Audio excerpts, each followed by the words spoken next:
बहुत समय पहले मीनकपुर छोटे से गांव में ममता नाम की बहुत ही गरीब औरत अपने बेटे लोकेश के साथ घर में रहती थी। ममता दूसरों के घर में खाना बनाने का काम किया करती थी, जिससे घर का गुजारा होता था। एक दिन ममता लोकेश से कहती है, लोकेश बेटा जा भैया भानु की दुकान से घर का राशन ले आ।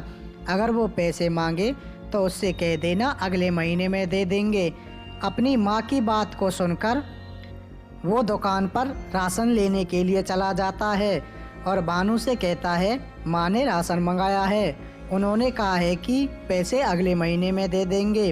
फिर भानु उससे कहता है, तुमने मुझे क्या समझ के रखा है जो तुम मुंह उठा के चले आते हो। उधार की वजह से मेरी दुकान बंद होने की कगार पे है। अभी तुमसे पिछले पैसे नहीं दिए गए और उधार लेने चले आए।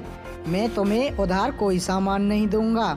भानु दुकानदार की बात सुनकर लोकेश घर की तरफ चला आता है और वो सोचता है कि मैं कितना अभागा हूँ जो 2 वक्त के खाने के भी पैसे नहीं जुटा सकता। माँ किस तरह दूसरों के घर पे काम करती है, अब मुझसे उनका दुख देखा नहीं जाता। बेचारी माँ कब तक दूसरों के घर में काम करती रहेंगी। अब मुझे भी उनके लिए कुछ करना होगा। अब वक्त आ गया है, मुझे अपनी जिम्मेदारी संभालनी होगी ताकि मैं अपनी माँ को इस स्थिति से बाहर निकाल सकूं और उनकी ज़िंदगी में थोड़ी खुशियाँ ला सकूं। लोकेश ये सोच ही रहा था, फिर तभी उसकी नज़र एक ऋषि पर पड़ती है। ऋषि लोकेश को देखकर कहता है कि अब तुम्हारी समस्याओं का अंत होने वाला है। ऐसा कहकर वो ऋषि वहाँ से चला जाता है। फिर लोकेश अपने घर चला जाता है और ऋषि की सारी बातें लोकेश अपनी माँ को बता देता है।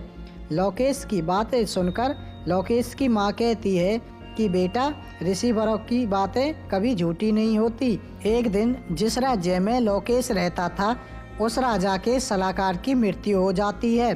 उसके बाद राजा घोषणा करता है, जो भी मेरे 3 सवालों का सही जवाब देगा उसे मैं 1000 सोने के सिक्के और उसे अपना सलाहकार रखूंगा। राजा की बात को सुनकर लोकेश भी राजमहल पहुंच जाता है। फिर राजा उससे 3 सवाल पूछता है और लोकेश भी राजा के सवालों का सही जवाब दे देता है।